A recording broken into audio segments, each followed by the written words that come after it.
Dr. Donna Corriel is an old friend of the show. She's the founder and CEO of SoMeDocs, or doctorsonsocialmedia.com, which aims to build and showcase unique resources in healthcare and help physicians build their brands and get them recognized. She's taught at Harvard conferences that include writing, publishing, and social media for healthcare professionals, the Women in Medicine Summit, Women Physician Wellness, Innovator MD, Leverage and Growth Summit, and a UN event for women, among others. Dr. Corriel has earned recognition, including top 10 internists to follow on Twitter by Medical Economics and top 20 social media physician influencers by Medscape. So we talk about what Doctors on Social Media is up to these days and how it's evolved over the years. If you have a brand to promote or a lecture to give, you may want to reach out to Dr. Corriel and have her shine her bright spotlight on you and your work. We also talk about the labor of entrepreneurship and what she would do differently if she were to start it all over again, the value of networking, and why LinkedIn is her favorite social media application. We also talk about some of the pitfalls in posting on social media.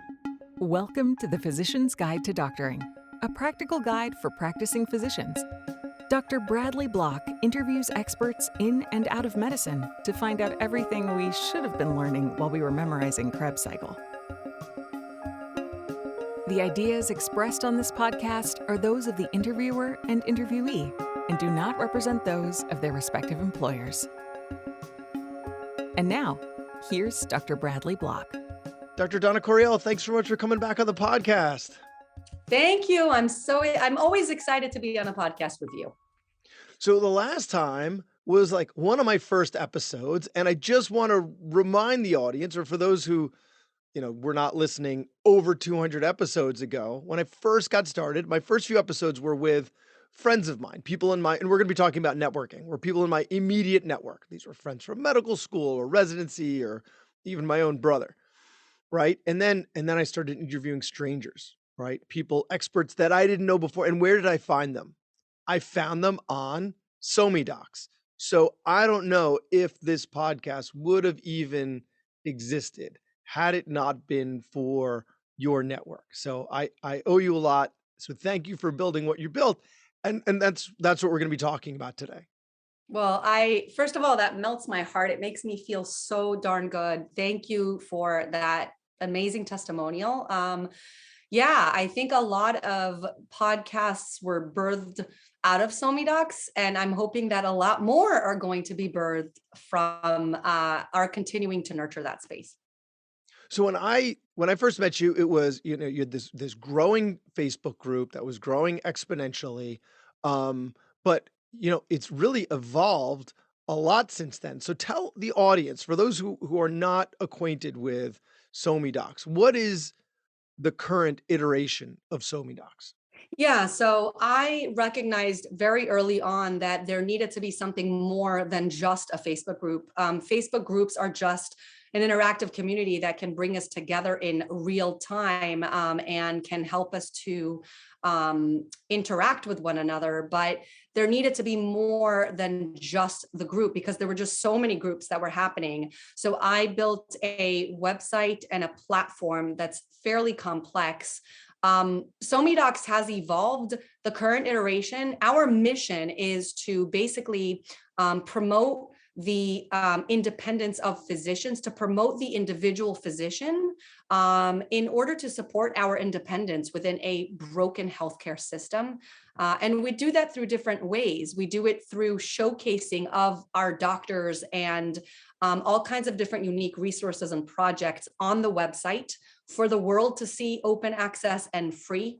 And we also do that through a continued community that's behind the scenes where doctors are learning from one another, networking with one another, collaborating, et cetera. So there's multiple components to it, and it's fairly complex, but lots to offer for a lot of different doctors. So one thing would be if we have a brand that we're looking to make more recognizable, it's going to be a place where other people are going to go to look for physicians. And so if we are a member, then you're going to showcase us, our brand, our expertise, so that other people can find us. So rather than just me having my website and hoping that somebody finds it, you've got a bigger spotlight.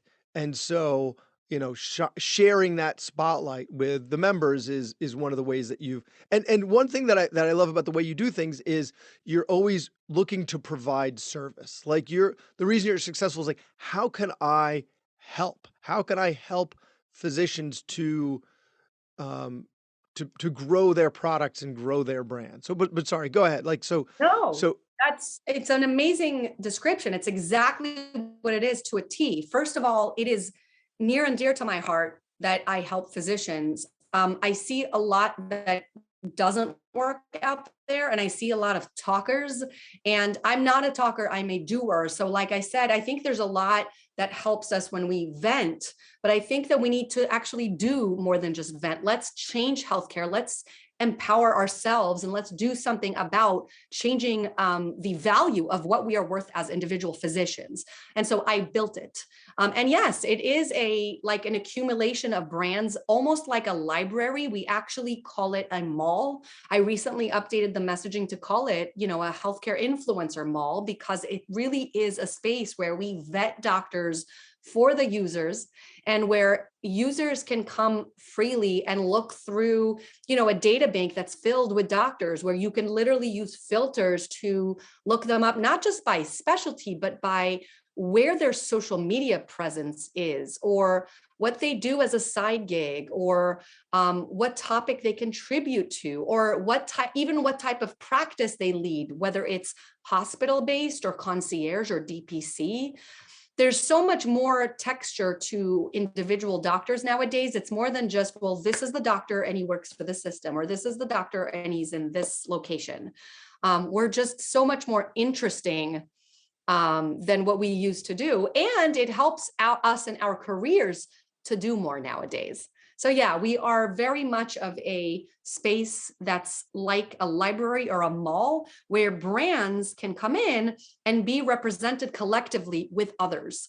Very much like Amazon. If you were to sell a t-shirt, you can sell your t-shirt, you can open up your shop. The rule number one for me for any doctor is open up your own website. I always say that I don't want to own you. I want you to own yourself. So open up your own website, but then have that brand, have your own shop, but then have your shop represented in my mall.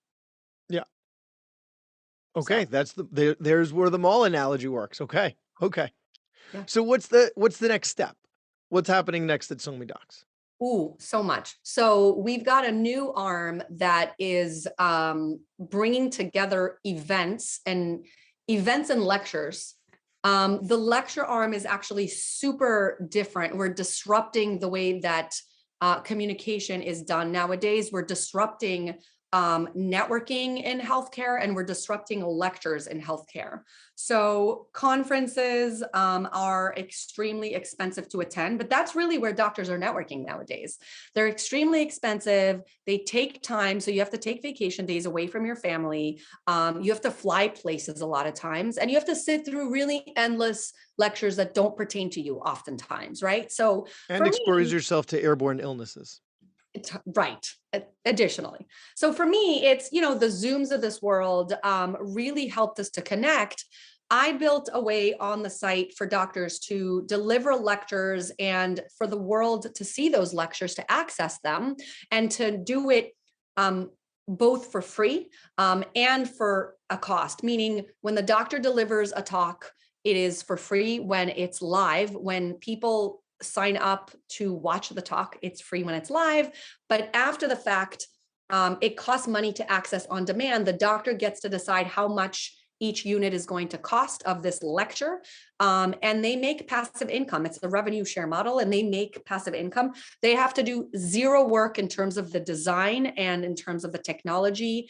They just give us the details of the talk, and we build it, and then they click the button, they join, and they deliver the talk. We build the landing page before, we build the landing page after, and then we just co-promote it. The doctor gets to collect warm leads. So anyone whose email is dropped to sign up with interest, the doctor gets that as well. So the doctor really comes out of this really getting a lot more than they would get in a typical conference, even if they spoke. They're not making money right off the bat, but they're making residual money afterwards for life, for the life of the lecture. You don't have to build a huge course. You could just give one lecture on one topic that you're really good at. And it's just really sort of bringing things down, allowing people to access it. If people want to watch it, but don't have the money, whatever it costs after $25, $50, $100, they don't have that money. They could just click in and watch it live for free, and they can even interact with the speaker. So we're doing this, and then that's worked, and it's now well oiled. So we're basically curating a bunch of these lectures into conferences. So we have an entrepreneurship conference that I'm putting together, and we might have a private practice conference and a conference on parenting, different stages of parenting. And, as you can imagine, there's a lot that we can build. We could do a lifestyle medicine conference. Like, any topic really can be built as long as you have these individual physician brands that are delivering the lectures. Well, SoMeDocs has no issue with that. I mean, right? We are full of individual brands that are looking for exposure and looking to grow their brands. And so that's one way that we are disrupting conferences and the way that we exchange information, right? You don't have to pay $3,000 for a ticket to go to a conference. Now you can watch it at home for free, or you could pay, whatever it is, $25 to access it. And then the second way we're disrupting is networking, because doctors really traditionally have to go to conferences to network. That's really the only place we network. So we're really, throwing a curveball into this and saying, no, doctors should be able to network outside of conferences. So we're building doctors only networking. We have a virtual session once a month. And then we have an in-person session right now in New York City every few months. And we're starting one up in or down in Sarasota, Florida. And then we'll see how that goes. We'll see if it catches on and if other major cities want to play along as well. Oh, I'm sure they will. I'm sure they will. So what's the end game with SoMe? Is there an end game, or are you enjoying this so much as it is that that's not even on the radar? So you've known me for many years. I mean, I love this. I love to create. I love design. I love the digital world. I love to entertain. I love helping people. I mean, that's why I became a physician. That's why I became an internist, and I didn't specialize. I just love meeting people, and I love getting to know them and nurture relationships. And it's happening for me doing this. I don't know what is going to happen down the line. We have a lot of partnerships that are in the works. We're in talks with a lot of companies that want to support our mission to promote the individuals in healthcare, the doctors, and we need their help. But I don't know where it's going to go. I know I'm going to keep building this as, a central hub that showcases all these individual brands, but I'm not sure what direction it's going to go, or maybe where I'm going to be, pouring my talents into next. So it's a nebulous space. I don't know. Great. It's a great place to be. It's not about the destination. It's about the journey. So there. Totally. Works. That's a great quote. Exactly. So what's your favorite thing to work on in SoMeDocs? Is it the networking? Is it like meeting other doctors that are doing interesting things? Is it the creative aspect? Is it the website building and the troubleshooting? I know you seem to enjoy all of it, but if you had to pick a favorite, or is it like picking a favorite kid? Yeah, it is like picking a favorite kid to some degree, but I really like waking up in the morning and turning my computer on and checking what's pending in terms of like anything new that's coming in. I love that I get thrown curveballs and I don't know what messages are going to come in from what new companies or what new leads or what new person has found us. I also love when I see new profiles that have joined SoMeDocs, because now we have a free membership for doctors. So it's much easier for doctors to join. I love opening up in the morning and seeing like a new requests coming in for profiles, or a new profile that was built. I love that I need to get to work, building a new portfolio on the site or a new profile on the site. That brings me joy, because it translates into success and helping people and having brand recognition. We also have a new thing that we've incorporated into each doctor's profiles. We have an inquiry box where the media can directly, they can use our unique filters and find doctors that they like. And so they can send in inquiries to the doctors themselves. And I'm loving that as well, because seeing that a journalist is using our site to directly connect with a doctor, again, it's just a testament to the fact that this works. Yeah. Yeah, so I like those things. It gives legitimacy. It, Yeah. totally. And I like, yeah, and I even like on podcasts, like what you just said earlier, that testimonial just really hit me. And it feels good to know that what I've done helps others. So Yeah, it's great. It's great. Part of the problems with podcasting is I never get feedback, right? I mean, I do yeah, from my guests. Oh, Brad, that was great. I really had a good time interviewing. But like, I never hear from my audience because this is not, and this is something that you and I had spoken about years ago. Like, is podcasting social media? And it's really not, because social media is it's a two-way street, right? totally. So yeah. So I don't know. I somehow made this about me and how I No, like it is about you. It's about you too. It's about all of us spreading our wealth, our information, like what we know. And it's just about like passing on. It's about entertaining, and it's about discussions, and it's about, it's about interacting and networking. So I Yeah. think you're doing a fantastic job. And I don't think you would continue doing it if you didn't enjoy it on some level. And I know And that. and part of it is the networking. Part of it is that like I meet someone new every Yeah. week and find out, interesting things about them that I can, you know, apply to myself sometimes. So speaking of networking, you had a heavy hitter a little while ago. You had like a series of interviews with Sam Shem, Yeah. right? The author of House of God. Speaking of networking, how did you end up getting connected with him?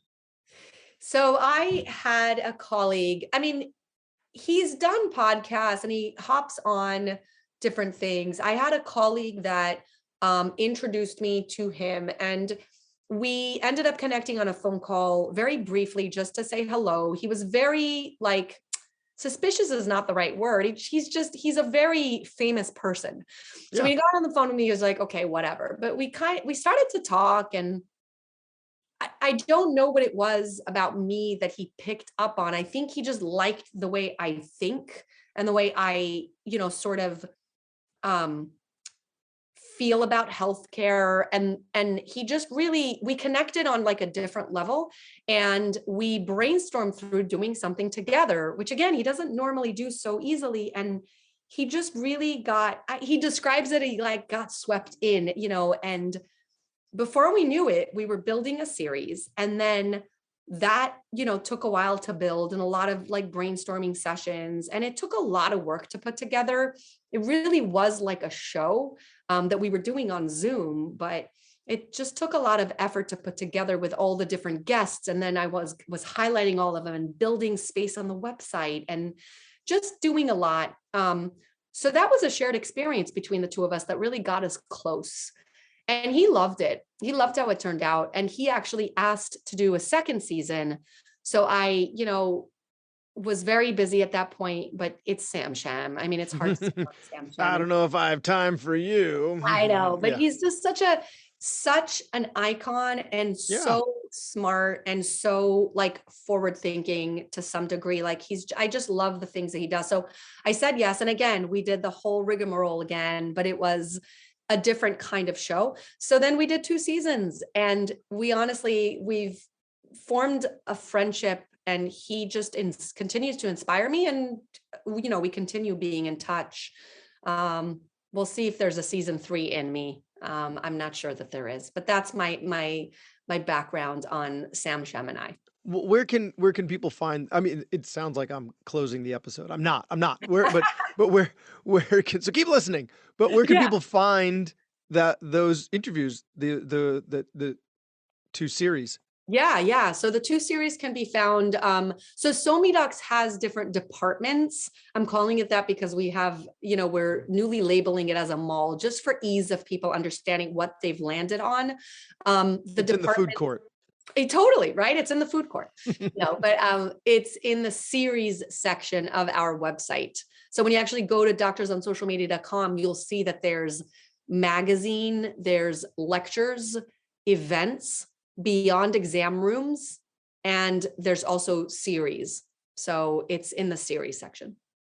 Awesome. Awesome. So have there been any other, because you got a lot of irons in the fire, you're constantly meeting new people. Yes. Have you had any real serendipitous networking experiences, either yourself or that, you've connected to different people that it really blew up and turned into something unforeseen? Ooh, that's really a great question, but one I did not think of in advance. Nope. Sorry. Um, no. I mean, you've done such a good job preparing me. I just didn't. I like off the cuff. I just feel like it's a more natural podcast form. Not off the top of my head. I can tell you this. What I'm doing is difficult to analyze. There's a lot because I'm not capturing a lot of it. I mean, I really want to innovate, and I'm doing it in a way that is almost like throwing, spaghetti on a wall and seeing what sticks. I Oh, mean, spaghetti. That's what we're using. Throw right, we're spaghetti on the using wall and see spaghetti what's and next. Okay. food court, so everything's always funny different.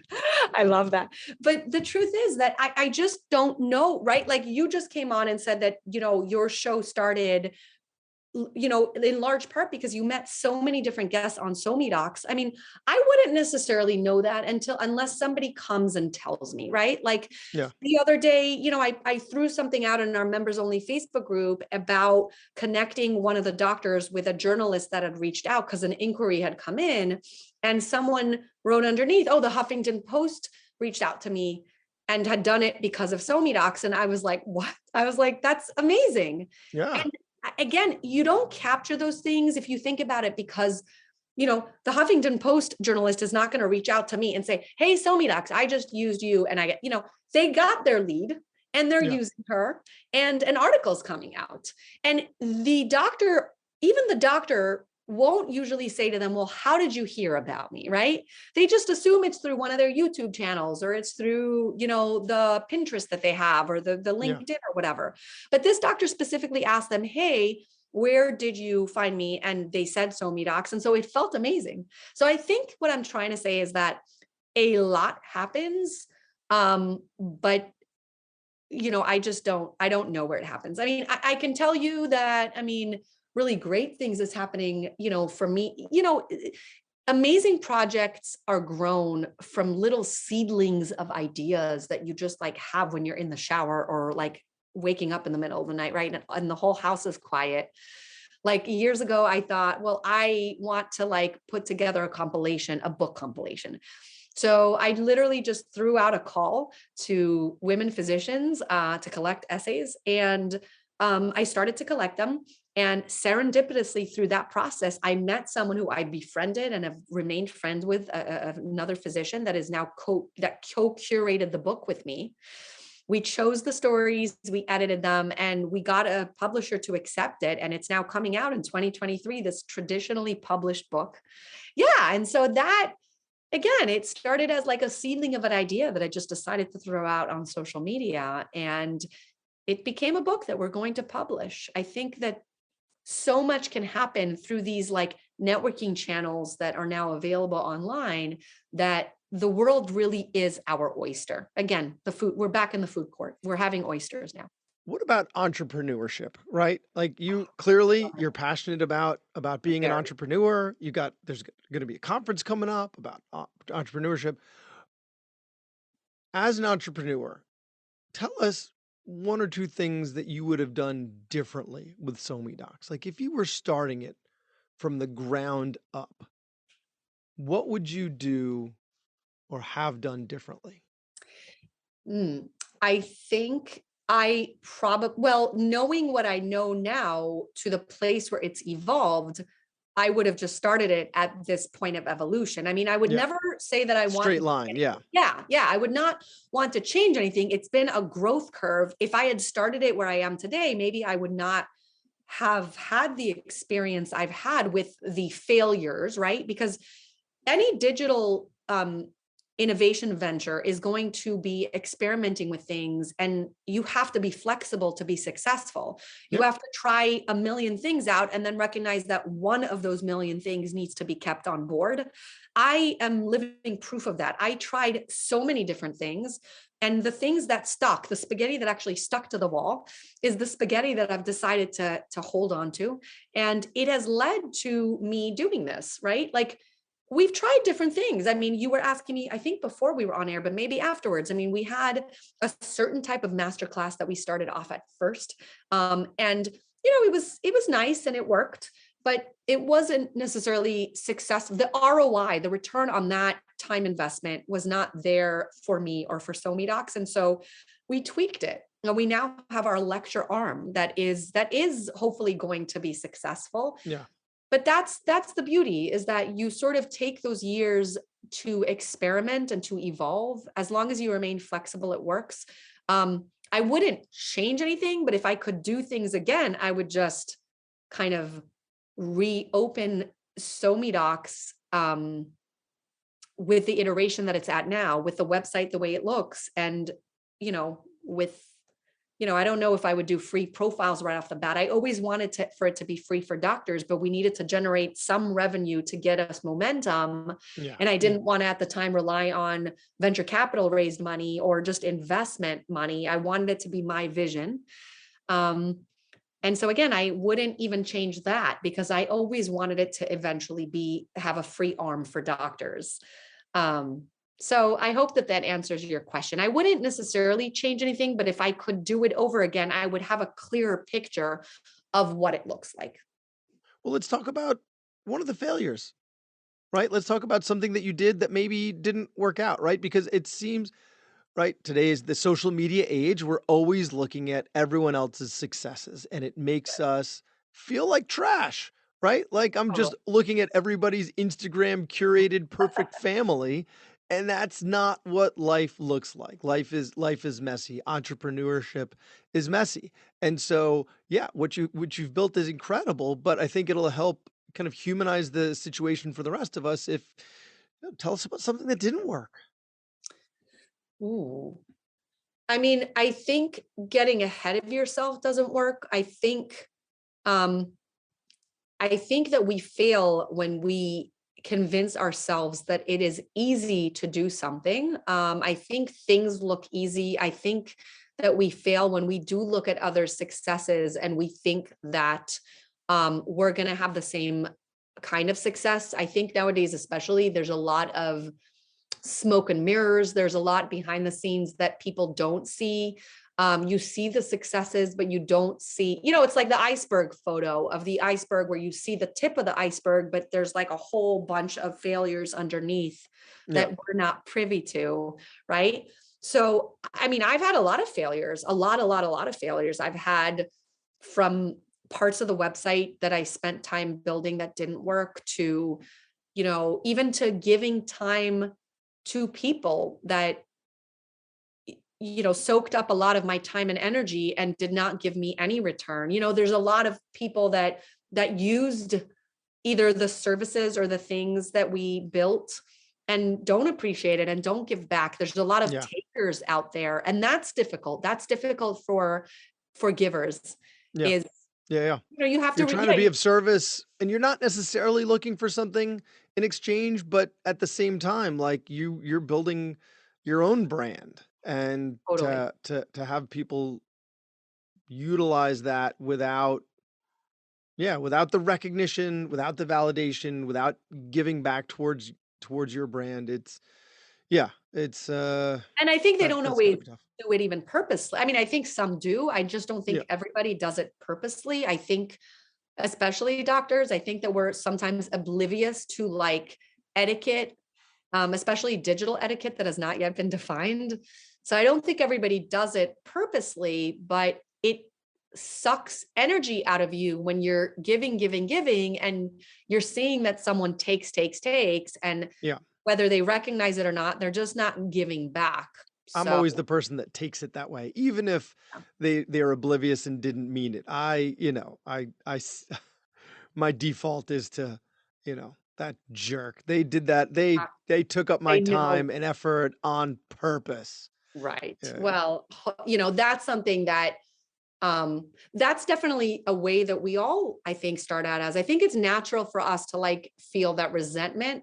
I think over the years, I've both tried to remind myself that some people aren't doing it on purpose and just aren't educated in that kind of etiquette, versus um, learning to avoid it, like learning to actually avoid those interactions and those people. So like building a wall that around myself that protects my time and protects me and values my worth so that I prevent those types of situations. I mean, one example, right, is like platforms like LinkedIn, really they put you out there and they're great to like make you available, but sometimes you're over available and anybody can message you and it's hard to like reply. So I have private messages sometimes that come in that say, hey, I love what you're doing. Can we connect? And, if there's no context to that, Yeah. I've learned to be like, about what? Yeah. So you What want did to you set up a call to tell me about something and then so that I can give you ideas. Like yeah. Yeah. Yeah. even that, and I even that would be better than, if it's a cold approach like yeah, that. yeah. It could even be that, a billing, they don't even look into what you do. So it's like a billing service that wants to sell me and my practice on their billing services. And Yeah. I'm not even in practice. I'm not Yeah. clinically Yeah. practicing. I'm doing digital, you know. So again, it's learning how to navigate that space and remaining polite, but really being a professional and either, choosing who to respond to or answering in a way that's polite, but that says, hey, I value my time. What is it that you would like to pitch? Yeah. Yeah. Yeah. Yeah. Yeah.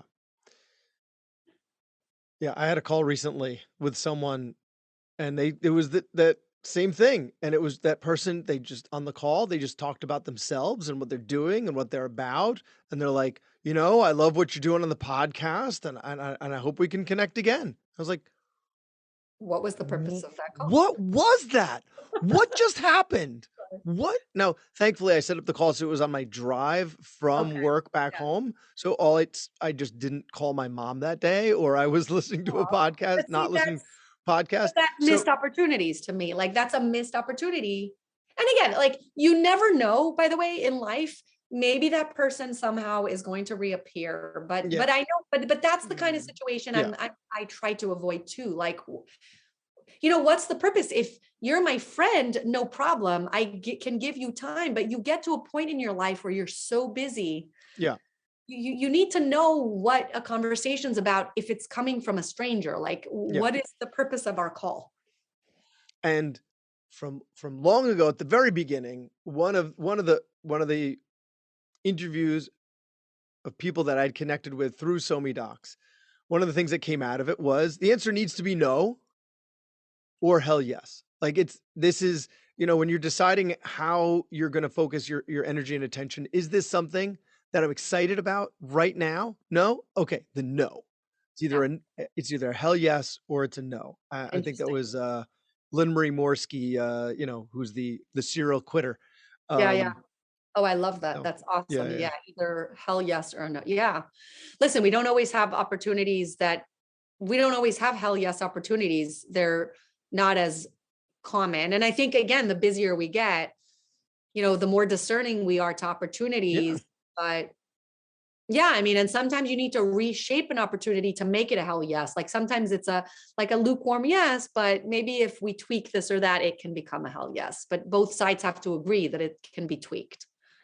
Looking on the bright side. Looking on the Totally. bright side. Okay, okay. So if you were going to get rid of all of your social media accounts except for one, which one would you keep?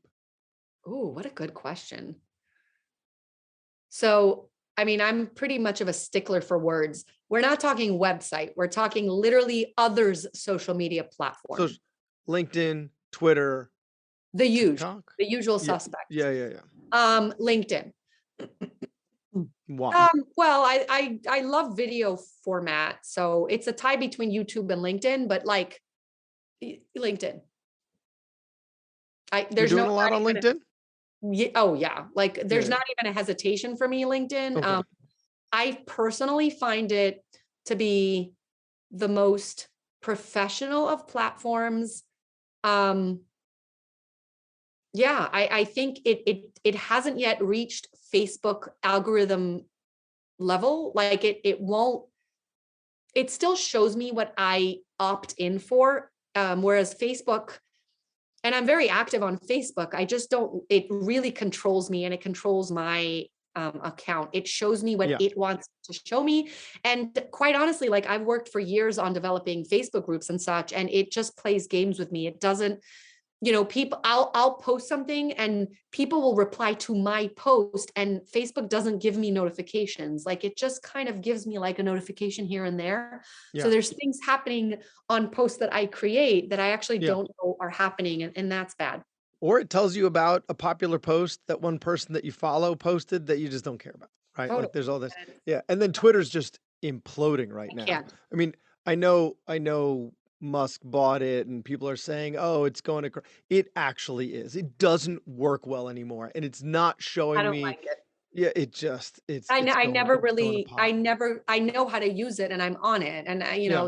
Doc says like 18,000, but I never connected with it. I just don't, I find it to be hard to effectively and professionally communicate in 280 characters. I just think that already social media is so scary and stifling because we are representing ourselves, in like a flat format where you Yeah. don't have like the facial cues and the body cues, and people don't see that you're a good person and your good intentions always. But Twitter especially limits that. And I just don't like it. I found Twitter also to be very clicky. Oh, There's like extremely. there's the cool kids, Yeah. there's like med Twitter on Yeah. med like just Totally. physicians. Yes. There's cool kids and there's the in crowd Totally. I and there are actually, pylons I like and this. I like this topic. I think it's an important for one for you and I to weed through. I know you think very much like me about this. It's true more than just in Twitter. I just think that the way of social media nowadays is to like tribalize in yeah, order to grow. And when I say I can't stand that, I mean to my detriment. Sometimes I just won't be part of conversations or groups because I feel like then everyone expects you to be on the same page with everything everyone feels. And I am so not that person. Like I yeah. am someone who is extremely wishy-washy. I live in the middle. I take every case on a case-by-case basis, every topic. I just don't like to be like labeled in a box. I want every topic, I want to think to myself, and I want to be able to flip flop and say, well, that's a good point. You make Yeah. a really good point. So, on Twitter, like you can't do it. If you say one thing, it's like, everyone's gonna, the Twitter mob is gonna like get you. And I just don't like it. People like, Yeah. tag their friends to go, go after that person or I've definitely deleted a lot of tweets rather than sending them out. Especially if write them late at night in bed, I don't wanna wake up. And it's never happened because oh, I just interesting. don't have Right, that much of a following. I don't have the spotlight on me. totally. But I get afraid that I'm gonna wake up in the morning and the Twitter mob has come after me and Oh, canceled me because something I said may have been misconstrued or not even misconstrued. And I just, you say you have to like the wrong thing and then you've offended someone and you're That's so canceled. interesting. It hasn't happened to me per se, and definitely not on Twitter, but a variation of that that could make an interesting conversation happened to me on LinkedIn recently, my favorite Hmm. platform. It did happen to me. And here's the story behind that. Someone wrote a really great healthcare commentary. Guy Culpepper wrote a really great healthcare commentary, and it got a lot of replies. And I wrote my own reply, but I found embedded in there a response about, doctors sort of doing this to themselves, like causing themselves burnout because of pharma, because they take their lunches, they take their pens, I don't know, something like that. So And the commenter had a lot of comments after that, to which he continued replying. Now, weeks had gone by, or maybe it was a week, but I had just found it. I took that comment and first of all, I don't remember if I replied to it or not, but I had a long response. I actually wrote a response that was too long. So I You actually, had enough. I've had enough. I've had I'm enough. coming after you. That's Yeah. not cool. No, it is what it is. Listen, it's not cool, but respectfully, let's have a conversation. So Yeah. I screenshot it and I took it and posted it on my account, and I wrote a whole response to it. Very, Yeah. very respectfully, by the way, not saying anything about how dare it, just hey, we did not get burnt out by taking a pen. Come on, like, we're burnt out because the healthcare system is broken. Okay. A Yeah. pen did not, I'm not saying every doctor is perfect. I'm not saying that the way pharma is right now is perfect, but whatever. But it's not because we took a pen. Anyway, Yeah. it doesn't even matter if I'm right or wrong. I posted it, and I actually went back to sleep. It was like in the middle of the night. I was like up and I wrote it. And I actually decided at the time to tag the person that had initially wrote it, because I felt like I was doing it behind his back. It Yeah. just You don't want to. Yes. right. Yes. It Yes. felt Yes. wrong to like talk about it. And I was doing it respectfully. So I wanted to give him a chance to sort of say, well, here's my take, and Yeah. you're not right. But pleasant, respectful discussion. So I tagged him and I Oh, went to sleep. and they took it. They understood as you were picking a fight. Oh, I woke up and the person had not only, first of all, a ton of comments that were, again, I mean, my reply was fierce. It was a fiercely written reply. Yeah. Doesn't mean that I'm right, but it was written fairly well. Lots of comments like in support. And the person, I guess, came in and said, well, not nicely, very aggressively said to me, well, I think this is so wrong. Like, you can't use my comment to this and that. And he was like, furthermore, you tagging me was very aggressive because it's basically like calling all your friends and this and that. And meanwhile, like, I didn't tag anyone. Like, I only tagged him. And yeah, I replied to a comment that you publicly made. Yeah. It's no different. I always say this, it's no different than if you had made a comment in the New York Times or even published the article.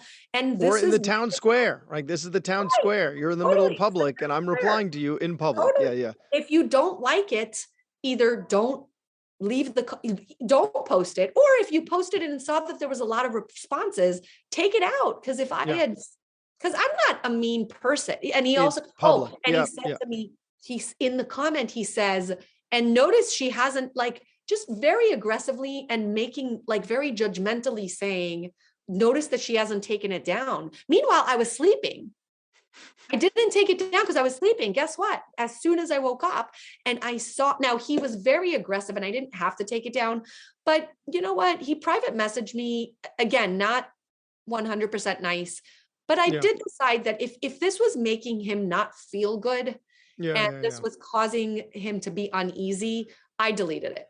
You were attempting to continue the conversation. Clearly, this person just didn't want a conversation. They Right. wanted a monologue, and then when a Right. monologue turned into a conversation, then Totally. it Well, didn't he did work say for that them. I It didn't could work out. I could black out his name and not include him so that Yeah. people wouldn't DM him and continue. So I did that. I did it, like, I waited Oh, a week, okay. I reposted it, and I did it with blacking out his name and everything. But I thought that it was an interesting conversation to have out Yeah. loud, because honestly, like, the more I do this, the more I see just that people don't understand how risky social media is. If you put something out there, then people are going to receive you. On one hand, he put something that was very aggressive to say that doctors did this to themselves, and then doctors are responding to his words, and suddenly you can't respond to his words. So it's like, you know, Yeah. If you're not proud enough that you'd want your first grade teacher to read it, then don't write it. yeah, I love that. No. Yeah. Well, so where can people find you online? The website, doctorsonsocialmedia.com. And one thing that I learned from you is same handle everywhere. Same handle everywhere. So what's that handle? And and we can check you out on LinkedIn. Yeah, definitely. My personal handle is Dr. Corriel, Drcorriel, and my company handle is Somedocs, Somedocs.